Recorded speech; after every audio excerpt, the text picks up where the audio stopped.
I see a lot of people when they see some celebrities or some big shot people, they shake. Like they're not nothing more special than us, okay? Because they have a name or because cameras are following them or this and that. I believe in the everyday life, they are the same, they do the same stuff, most likely like we do. So I try always to treat, I don't care who you are, how much money you have, or what do you own.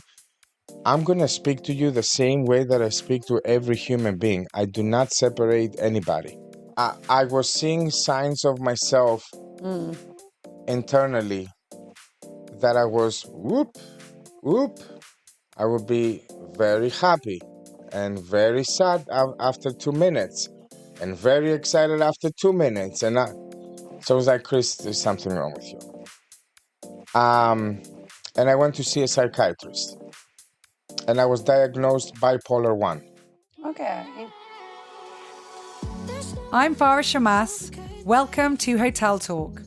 We hope you enjoy listening to this friendly conversation between people connected by real life in hotels. Welcome back. Today I have with us Christos Bisiotis, who is very well known as his role as a chef, but he's also the founder and owner of Bellita Pasta. I love that word. So nice saying it. And Terpsy Catering. That's Christos, right. welcome. Thank you so much for having me. All the way from the States. All the way from the States, all the way from Miami. All the way from Miami. But where were you born? I was born and raised in Athens, Greece. Okay. Yeah. But you're originally from? My heritage holds from Mani, all the way from South Peloponnese. So close to Sparta. That's right. Yeah, it's the Sparta Peninsula. Yeah, so we are all the way, the third leg, all the way in the south. And do you go back there a lot, or are you mainly in Athens? I am trying as much as I can. But there's so many things that are going on, especially this year. I didn't get the chance to, and I'm not so happy about it. But I hope in the close future I'll be there for sure. Amazing. So take us back to the beginning. Baby Christos was born in Athens to fully Greek parents. Like, tell us the whole story. How did you end up in America? How did you become a chef? Baby Christos was born in Athens, and I started at the age of 12, working first at a restaurant. How it started, it's going like this. We used to own a bakery shop, and we used to deliver bread to a lot of restaurants throughout Athens. So there was a restaurant right behind our bakery shop at the mall. It was a Saturday night, and we got a second round. They wanted more bread. So I was 12, and as you know, back in the days, there was no so much like, my mother was like, just grab the car and deliver the 12 years old, right? Wow. Grab I'm like, did I just hear that right? Yes, 12 years old. And she goes, and be careful, don't do any damage to the car. She didn't care about me. She was like, the car. So I delivered the bread. And as soon as I opened the back door of the restaurant and I entered, for me, it was like heaven. The screaming, the yelling. Yeah, I was going to say, because it's not a calm place. Oh, it's like, boom, boy, Saturday night. Oh, my God. And I took a moment to observe everything. And I was like, that's what I want. This is where I want to be. This is what I want to be. So the very next day, I went up to the chef and I was like, listen, I fell in love last night.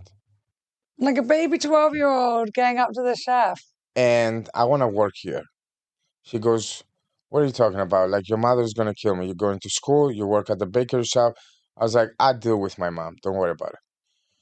So that being said, the very next day, he asked me to be there at 11 a.m. I didn't know what I'm going to do. And I was there around 10:20, 40 minutes earlier, waiting for the doors to go up so I can go in. And he saw me waiting, and he was not opening the door. He was mentally trying to mess up with me. Huh. Oh, he was trying to, It's like he's going to give up or he's going to stay. And of course, I didn't go anywhere. I got in and he goes, okay, come with me on the back. Let me show you what you're gonna start doing. And I started washing dishes. He introduced me to that dishwasher named Fatah. He was from Tunisia, amazing guy. And I remember they were bringing us the plates and the halfway bottles with water, and it was so hot. So I was just like grabbing the bottles of water and like drinking them. It was so hot. And then slowly I was moved to all the aspects of the restaurant. Of the kitchen. Yeah, so at the age of Also front of house. When you say restaurant, you also mean like no, waiting and front of house, bar? no, No, no, okay, just yeah. back of house. Mm. And from dishwasher, I went then to prep and receiving, which is, I think, a very important aspect for the restaurant, the receiving part of it. And then salads, appetizers, and then by the age of like 14, 15, I was holding the grill of the restaurant. And there's a funny story into this. I was going at the same time at the age of 17 at my cooking school. And at the same time, after my cooking school, I would go and So work one at, minute, wait. Let me just backstep. So yeah, you were at school. You told your mom was like, okay. You were doing this while also being at I school. was never interested into school. Okay, but you still had to attend. Yeah, of course. And then at like 15, you stopped school. 16? Because what No, then happened? 17, 17. I Okay. joined the cooking school for 2 years. Okay. And Okay, so at 15, you were saying you were still at school, right. but then you went, yeah. And then there was a Friday. We would be so busy for dinner, so I had to do a lot of prep. And I just came back from the cooking school, so I had to like jump right into. And we were serving family meal. And that day we had little kebab with rice. I was busy grilling some mushroom for dinner service. So I put Marias's, that was her name, as the server, Marias's kebab on the grill. I'm busy. I forget them. I burn the one side of it. I tried to cover it up. I put it on the pass, but my chef was checking every single dish that was going out. He goes and checks. He stops service. He comes on the back. And he's like, do you think that you're smart or you think that I'm an idiot? I was like, what do you mean, chef? He goes, okay, well, here's the thing. And he turns them around. There was four in the order. He goes, I don't allow this at the restaurant, first of all, for my guests. Number two, for our staff. So he goes, here's what's going to happen. And he starts, while he's talking to me, stacking them together. He goes, open your mouth. You're going to eat that. In order to go, and I'm like, trying to joke with him. I was like, I'm not hungry at all, chef. He goes, before I finish what I was saying, boom, right in my mouth. He goes, that for you to remember in the future not to burn anything. And I swear in my life, every time that I put something in the oven, that picture, that moment pops into my mind. Aww. So it's almost abuse. but here's the thing. Here's the thing. Of course, nowadays you cannot operate like this, right?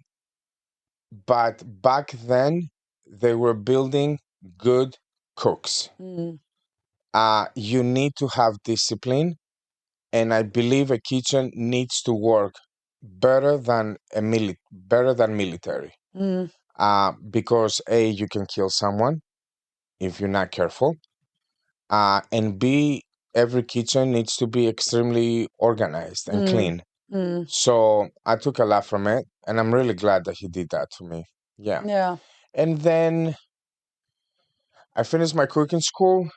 I served my military, Navy, and then I was lucky enough to be born in Greece, but from American parents. So I had the citizenship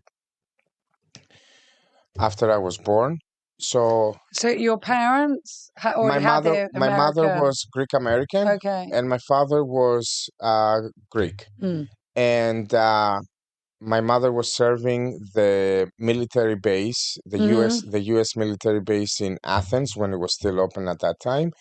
And my father was permanent at the Greek Air Force.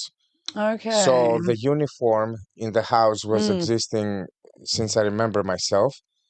And so there was no so much space allowed for error for Mm. me and my brother. We had to Mm. be on point.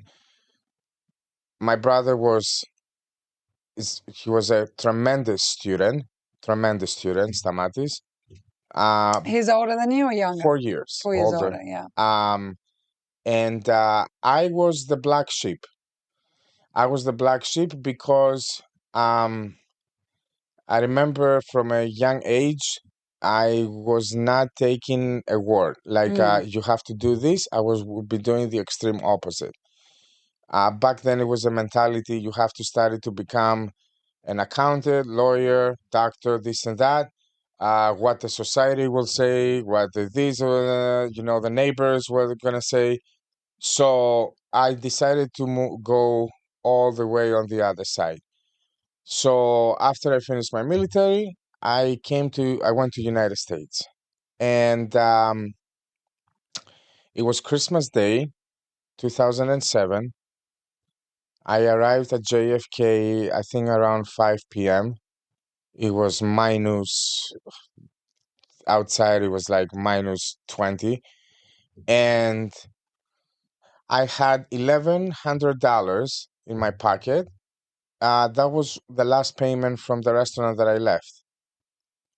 Well, $1,100 in New York, that might last you probably 2 days, right? If you go into a hotel.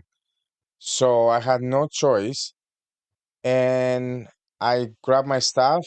I went to Astoria, which is the Greek community, and there is a park over there that faces Manhattan. Time goes by. I was like, I guess we're sleeping out tonight. And I slept on the bench. And the next morning, 7 a.m., two cops woke me up with a flashlight because, what are you doing here? Because also I was like clean cut. I didn't Yeah. look like a, homeless person or Homeless. this. And I was like, okay, I'm leaving, because I was not speaking great English Mm. back then. So I didn't want to deal with any issues. So I started walking, and that's when my story starts. And I found a place to stay.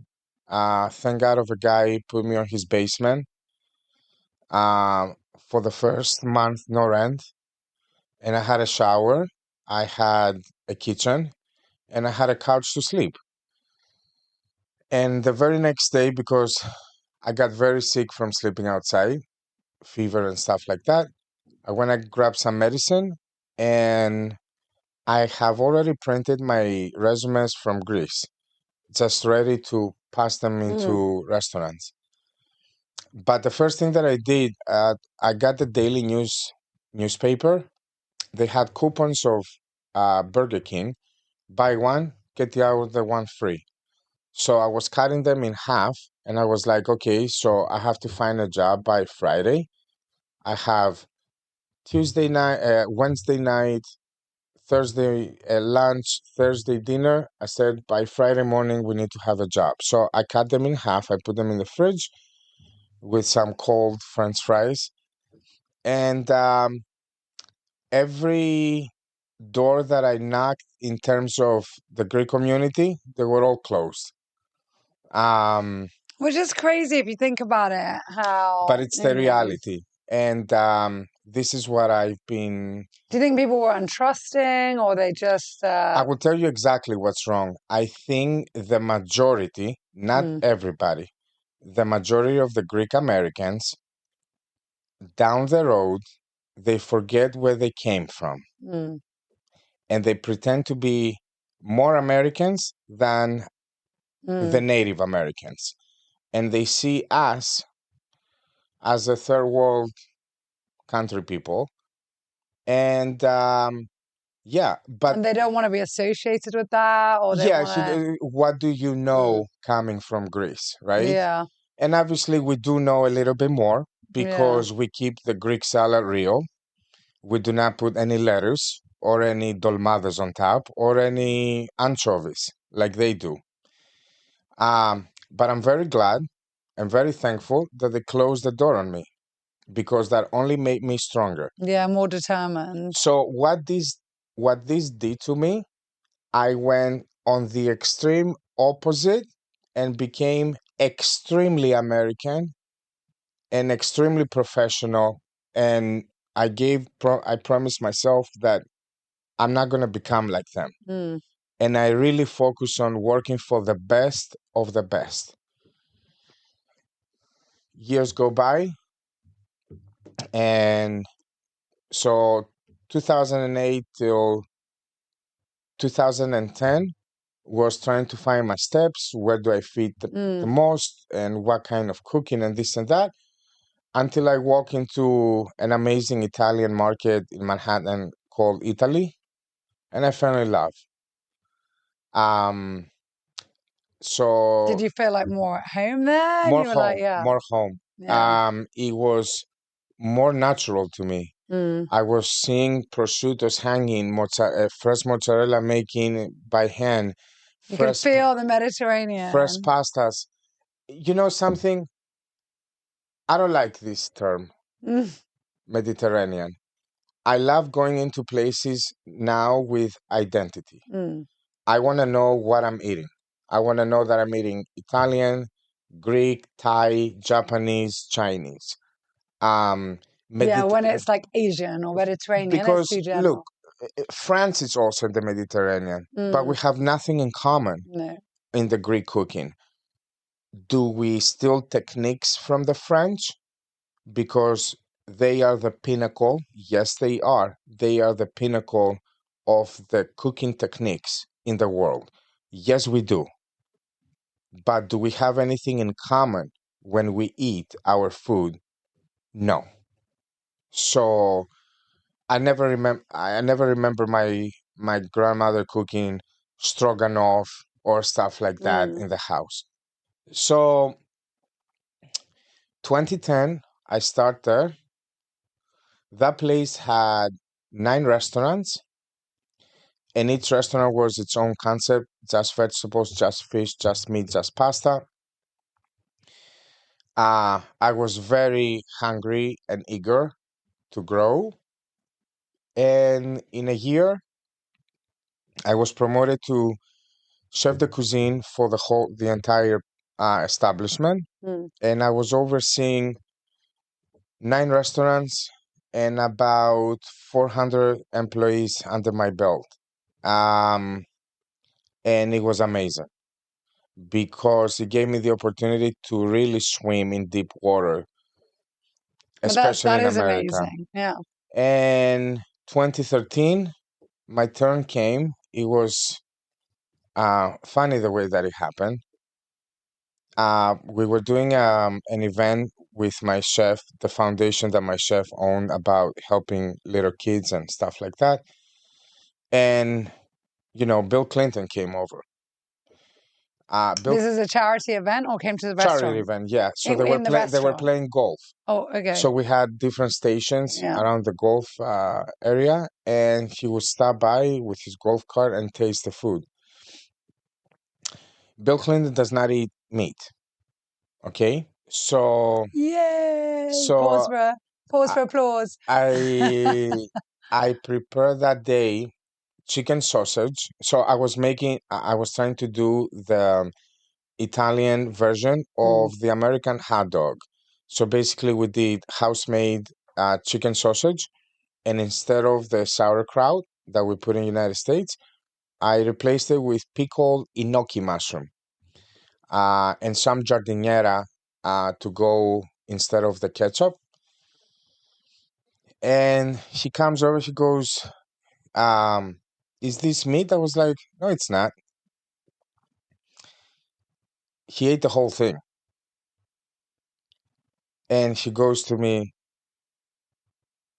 just tell me that that was not chicken. I was like, that was chicken. She goes, this is amazing. She goes, you tricked the ex-president of the United States. You're a smart guy. I was like, I told him when the Nazis visited the island of Egina once back in the 70s with Jackie, after he got out of his yacht, he goes up to a guy that he was selling pistachios. He grabs a handful and he goes to the pistachio guy. Add or even. If you find the right answer, I will give you back then 5,000 drachmas. The pistachio guy, Mr. Onassis, I've never seen 5,000 drachmas in my life. Onassis drops the pistachios down and he goes, that's why you're going to be selling pistachios for the rest of your life. So that being said, if you don't take the risk, I see a lot of people when they see some celebrities or some big shot people, they shake. Like they're nothing more special than us, okay? Because they have a name or because cameras are following them or this and that. I believe in the everyday life, they are the same, they do the same stuff, most likely like we do. So I try always to treat, I don't care who you are, how much money you have, or what do you own. I'm going to speak to you the same way that I speak to every human being. I do not separate anybody. So this is why I tricked also the President of the United States. You were lucky that he's not vegan. He would have gone But shit on you. he brought me that thing, brought me into the White House. And under the Obama administration, so I started going there as a guest chef, teaching the people how to make fresh pasta. And as a guest chef, that meant what, like once every now and then, or It was every week. Every week, once a week to do Every training? Friday, I would grab the bus from New York to DC, stay there the weekend, and come back very early Monday morning, or I would schedule myself to have. And you'd be cooking and training the team. Yes. Yeah. Yeah, for the Congress, for the president. We also set up with Michelle Obama the garden at the White House. Michelle, I believe, and I don't care what people say about her. I'm saying it out loud. I think she's one of the most wonderful people I've ever met. The most productive first ladies that I have seen. She fought obesity for kids at school, and she fixed a lot on the dietary rules of the schools of the United States. And I think her term was extremely successful. I agree or disagree politically with them. Nobody cares about that. But the truth needs to be told. And that brought a lot of attention towards me. On an early age, I was 24, 25 at that time. And how long were you going to the White House at that point? That on and off lasted for like over a year. And till the point that I was growing also at the same time professionally, that I could not.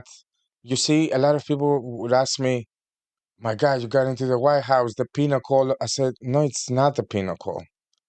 It's not the pinnacle. There are so many other stuff that you can do and deal with. And that you have to look forward to. 100%. Because, there will be people working there and just use the title when they go to other restaurants to eat and just to say, I'm working for the White House, and so people can treat them. But I'm not like that.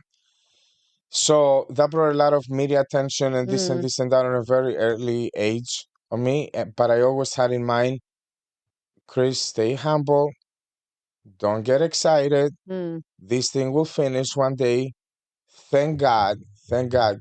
God was always talking to me. Always. And I stayed very low Mm-hmm. profile. And then I continue with my career. I pass by restaurants and chefs such as Thomas Keller, per se. In Italy, Massimo Bottura, Osteria Francescana.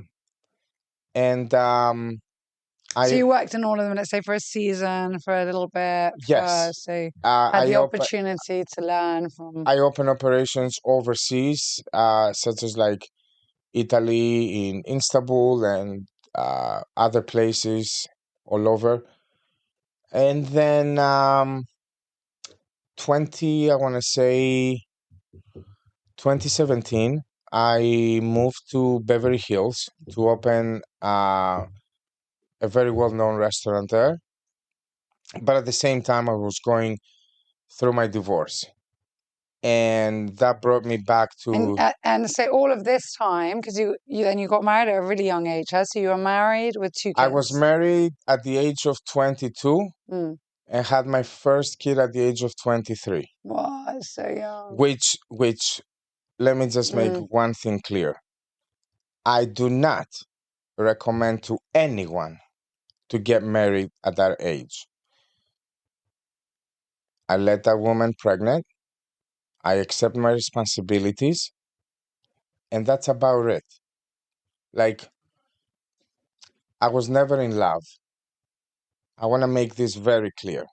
But there were two kids that they came to world that it's the best thing that ever happened in my life. And as well, my third one now with Laura.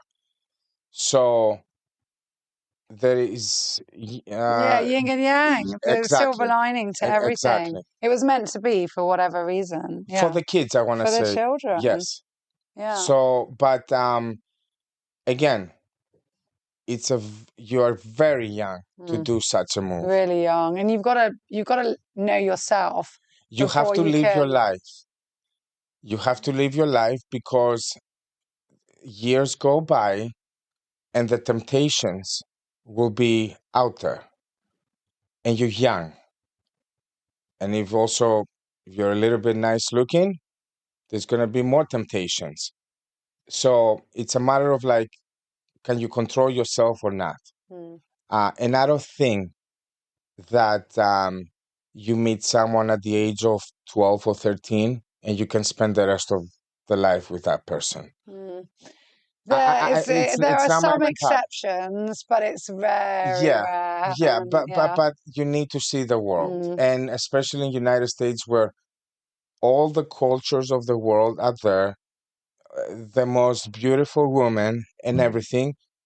You have to witness it, Mm. like, and I wanted to do the same thing, Mm. and I did what I did, and um, but again, So I'm you divorced, and your kids were how old when you separated? 6 and 2. 6 and 2. Okay, and you did it was dual custody or how? No, I have them throughout the year, Mm-hmm. but she has full custody of the kids. Okay, yeah. Yeah, So you're forecasting where you see them all the all time the and time. yeah, Yes, yeah. as Okay. much as I can. Yeah. Like, there's a lot of traveling involved Yeah. into that. Yeah, because I live in Florida, they live in another state, so Yeah.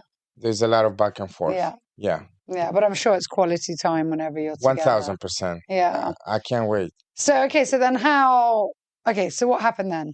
How did you end up moving to So down to Miami, going didn't through my you? Yeah. divorce, and then I moved back to New York. I Mm-hmm. opened some very well-known places such as Milos and stuff like that. And then I was like, enough. Yeah, which everyone knows Milos So and here's the thing, Faras. I was seeing signs of myself mm, internally that I was whoop. I would be very happy and very sad after 2 minutes, and very excited after 2 minutes. So I was like, Chris, there's something wrong with you. And I went to see a psychiatrist, and I was diagnosed bipolar 1. okay. And she prescribed me medication. I didn't take it. And I started taking it very like I want to say 3 months ago, Mm-hmm. and that completely changed my life. I could not have control a lot of times of what I do, what I say, this and that. Mm. Where am I going with this is that it's 2025. We all need to speak to someone. I'm going into therapy twice a month, and I think it's the best thing that I could possibly do in my life. Mm. And you know when it's the best part? When there is nothing wrong in your life and you're still going to therapy, Mm-hmm. because you can discover things that people or things that you don't know about you. That's why the therapist is there to bring them out for you. That, and also to help you cope with, because I think it's admirable, and I'm so happy you've touched on this subject. What 1 in 3 people have some form of battle that they're facing. Mental, could be, it's mental health. It's not necessarily illness. It's not necessarily a bad thing, but there's so much, and we're only seeing this increase. And it's because our brain, I mean, the world has evolved quicker than the human brain has had time to catch up with. 100%. So we see too many images, we've got too much information. You know, I mean, there's days, I'm sure they say my eyes are tired. It's just so much going on. There's scrolling. I mean, physically, we're suffering. Our backs are bent over. We're at desks all the time. We're not moving like we should be. Processed food. That's also affecting not only our physical health, but our mental. And I think in seeing therapists, and I'm happy that you're bringing that up, because in Cyprus, we're getting better.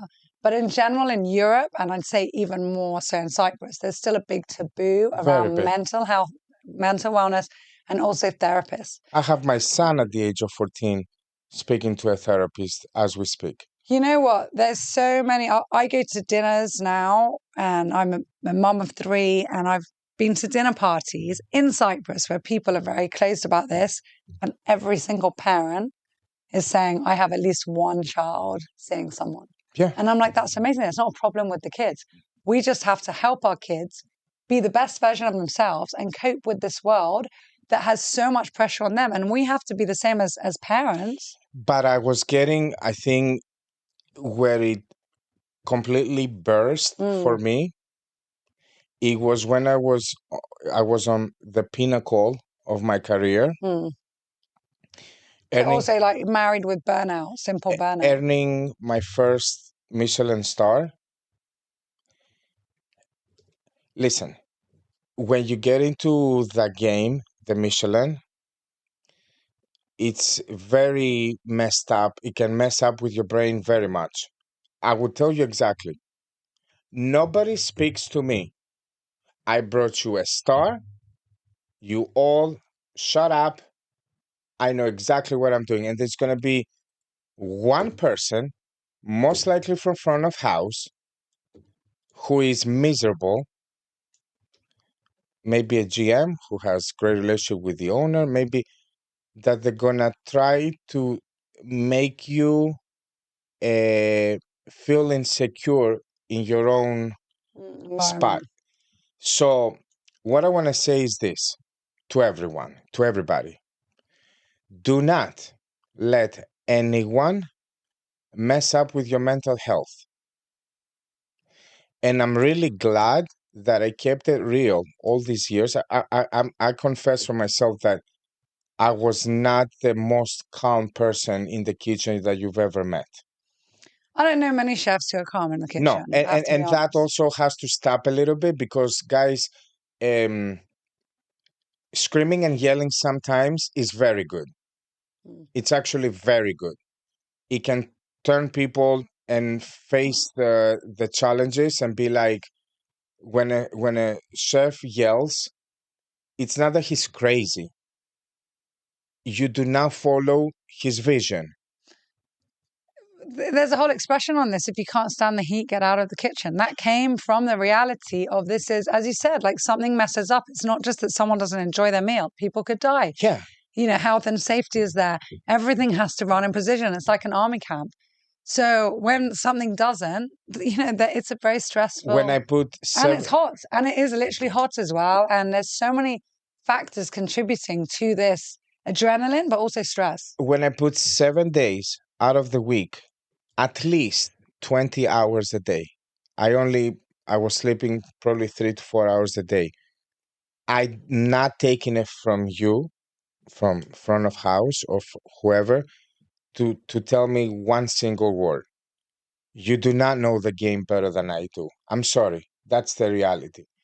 So that being said, that brought me into 2020, that I left everybody and everyone in New York, and I went to open my own restaurant in New York. And then COVID hit. We had it already. Me and my business partner, we built it from scratch. Everything, plumbing, floors, anything.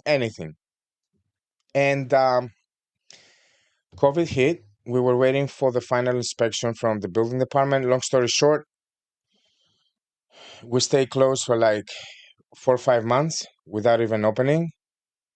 Of course, running out of money. And then the fights started. Okay. When there is no money in a house, there's always going to be griña. Griña is fighting. Yeah, complaints. So griña started. So I decided to sell my share. And at that time, I was with Laura. And I decided to move permanent to Miami. And I opened 2 more restaurants there because I wanted to test the waters. I wanted to test the market if it's really for me. Miami, and I really liked it. So then in 2022, I first started with my catering company, Terpsy, where we specialize in like weekly meals for people, private events, weddings, you name it, we do it all. And then a year ago, because my true passion was making pastas, I started from the garage of my house making pastas, like fresh pasta, and then dry them out traditionally or under the sun and all that stuff. And started selling them at farmers markets. And that had, till now, tremendous success. Now we are expanding into a factory that we're going to be making all the pastas and dry them out professionally, like all the approvals and everything, because I cannot meet anymore how much people are asking me for the pastas. I cannot myself produce them myself. So that's what's happening right now.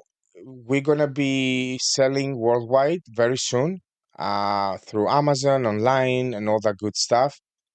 But again, for me, it's never enough. So now I'm working on the next one. Why do you have that? It's never enough. Where does that come from?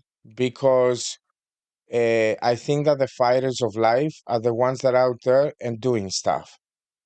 The ones that they sit on the couch. But you're not sitting on the couch at all. At all, yeah. But so why do you think then, okay, I've done this, like I've got a pasta, I've got a catering, but it's not enough? Because when I die one day... Is it because you get bored? Do you think that's part of your bipolar? No, because I have a duty as a father. Is it the fear of not being able to provide for your children? I will always be providing for my children. I have a duty as a father to make my kids look at me and be proud of me. And I expect nothing less from them from what I did.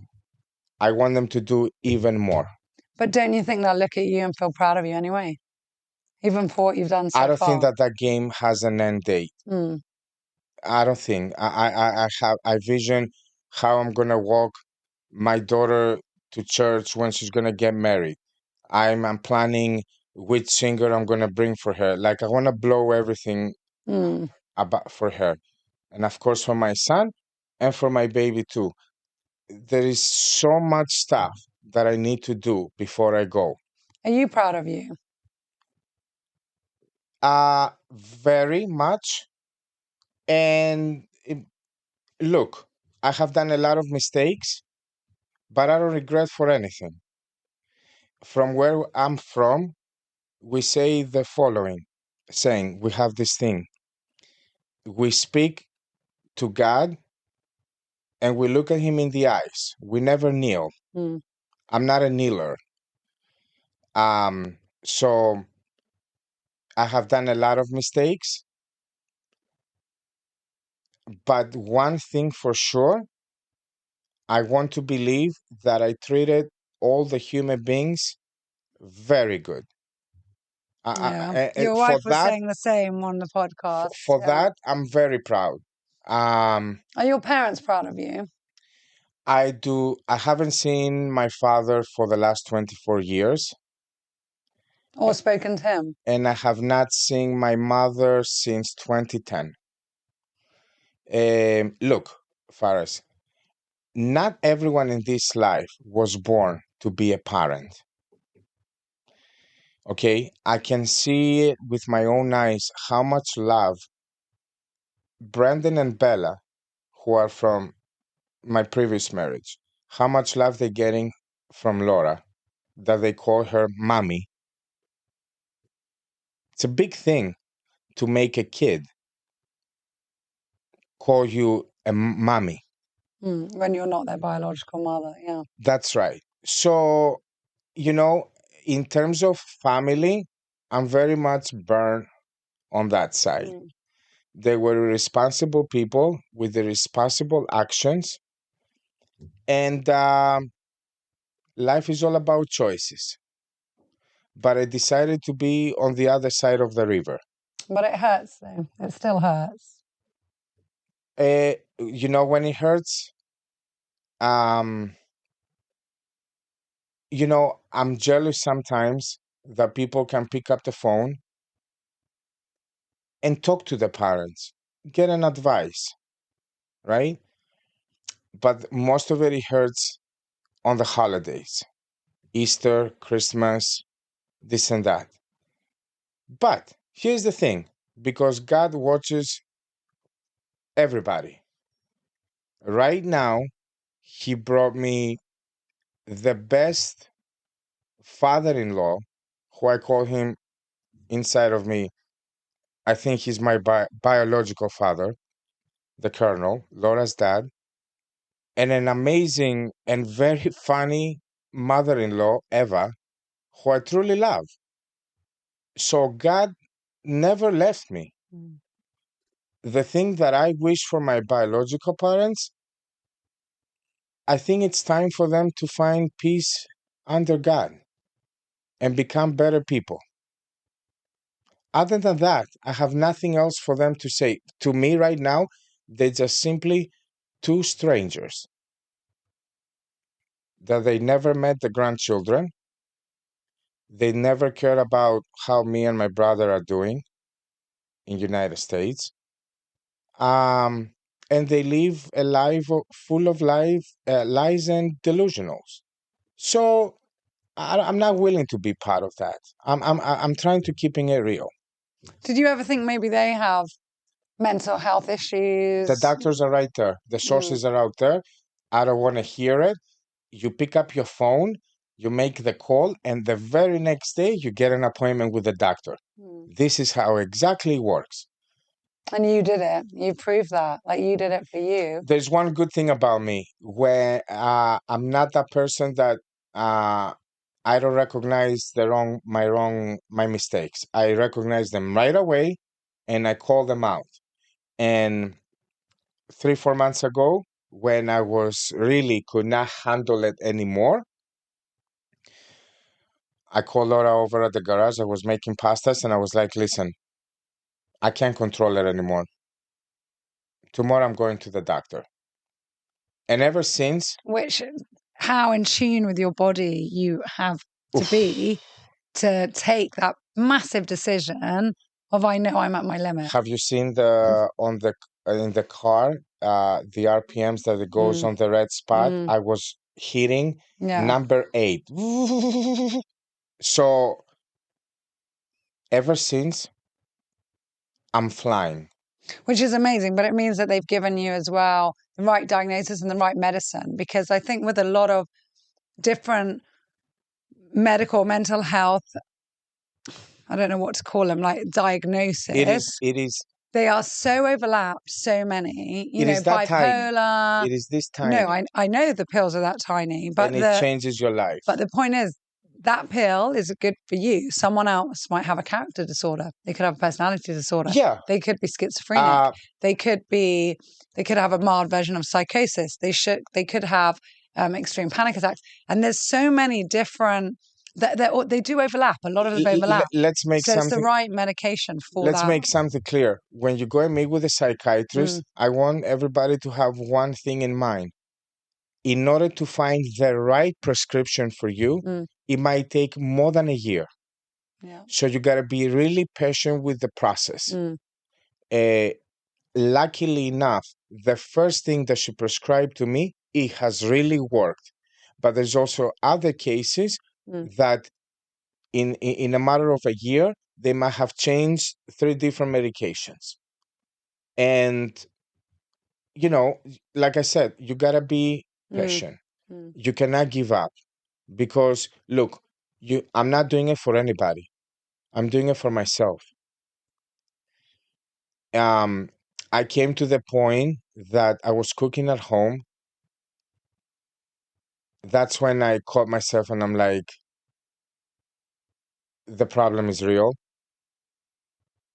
And I was seasoning the food and I did not care. Yeah, you had no joy. Who me? I had given up. And I was like, I can't let this happen anymore. No. I cannot. No, Because you've got to love yourself more than that. I think I said it at when we met last week. I said something that someone gave me an advice once. When you have a bad taste in your mouth, anything you cook, it's going to taste bad. And I had to change it. And I did. And now it feels amazing. And you did it on your own without being told by someone else. You have to do this. There's something wrong with you. I recognize that also a lot of times I was making my wife upset. A woman it's a fragile flower that you have to treat it with respect. You cannot have her in tears. And every woman needs to know that around her there is an environment of safety, stability, and calmness, which 98% of the time, that's how we were also at the past. But that 2% that I was sleeping off, it could mess everything up. Yeah, just disturb the balance. That's right. So I ask everybody this, what's your favorite quote? You've already said quite a few golden nuggets in this episode, but I have seen it. I have thought about it, but I think all I want to say is that take care of your mental health. I don't think there is anything more important. Money, women, men, cars, jewelry, rings, diamonds, none of these things matter. Because let's say you find yourself into a very rich place, right? And you have anything you ever dream. 10 nannies, huge villa, whatever you live on, and jewelry and cars and this and that. But if I remove all this from you tomorrow morning, are you going to be as happy as you pretend you are right now? So I was born with nothing. I moved on with nothing. And probably living this life, I'm going to have nothing. And I'm still going to be as happy as I was when I was starting my journey. That's so beautiful. Thank you for sharing all of this. It's Of course. amazing. Right, last and final question What of are we this doing? episode. This is our crystal bowl. And I don't know what this question Do is. I open it? You do. All right. The team at San Rafael get to write questions. They don't know who will pick them. And we'll see what you got. What's your favorite summer cocktail? Okay. Wow, I love that. I never drink. Okay. Maybe a mocktail? I'm against. So you don't drink any alcohol? No. You've never? No. Oh, wow. From a young age? Yeah, because before I come to United States, a week, I went out with my friends to a buzuka place in Athens, and I never drive when I will go out. I will always get a taxi, and I strongly recommend to the people that are gonna listen to this, if you do not have 50 euros to use for taxis to go out, then stay home. And why I say that? I get into the taxi, and we had to make a U-turn to go on the opposite side. We were waiting on the red light. Now, on the other side of the road, there was that smart car, the small cars, stop on the red light with two girls inside. And while I'm talking to the taxi driver, all that we saw is just like a Grand Cherokee, like just crash the car. The smart car ended up, I don't know how far, right? We got out of the car, we went to help. And both girls were dead. And there is a small detail that I would not like to say it here on respect of the family that witnessed that, which when I saw it, I passed out, fainted right away. Ever since, yes, did I have drinks here and there at home sometimes? I'm not a drinker. I was never a drinker. And the person in the Grand Cherokee was drunk? Why, though? Because we went to court. We were witness. The girlfriend of this guy broke up with him. He drank a bottle of whiskey. He decided to go behind the stairwell and close 2 homes, plus his 3. Why? Because someone told you that to break up and you just decide. So it's not manga. It's not smart. Let me translate it like this. To think that you're able to handle while you drive to be under the influence. So for that reason, and besides that, alcohol also messes up a lot with the palate in my mouth. Mm-hmm. And your mental health. I mean, 1000%. Yeah. Whoever is on medication and you guys drink alcohol, no bueno. Mm-hmm. No bueno at all. So can I have another question? Yeah. Because I don't have a cocktail. Am I the first one that gets a second question? Okay, cool. No. It's okay. Well, I'll keep that one here and maybe someone else will get it. If you could live again one moment from your life, what would it be? Oh. I lived 3 moments. The birth of my children. Nothing can compare with this. And I can add a 4th one.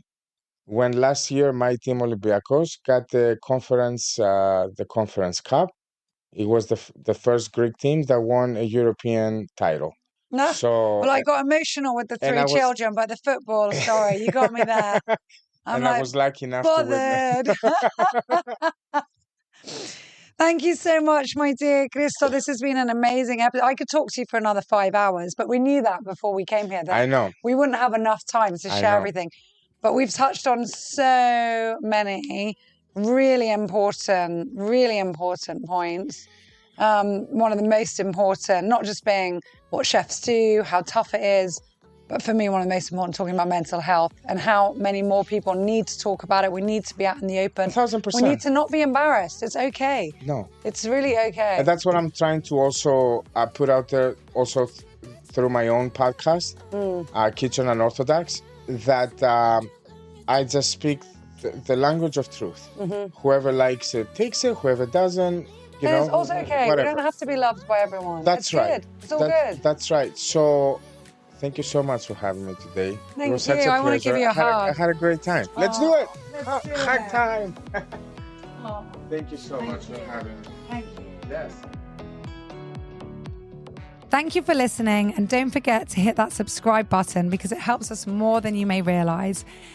If you are planning on coming to visit us at St. Raphael Resort and Marina, feel free to email our reservations team quoting Hotel Talk and receive an exclusive offer just for you. We look forward to seeing you soon, hearing your feedback about our show, and producing many, many more interesting episodes just for you, our listener, and our valued guest in mind. Thank you so much, and take care.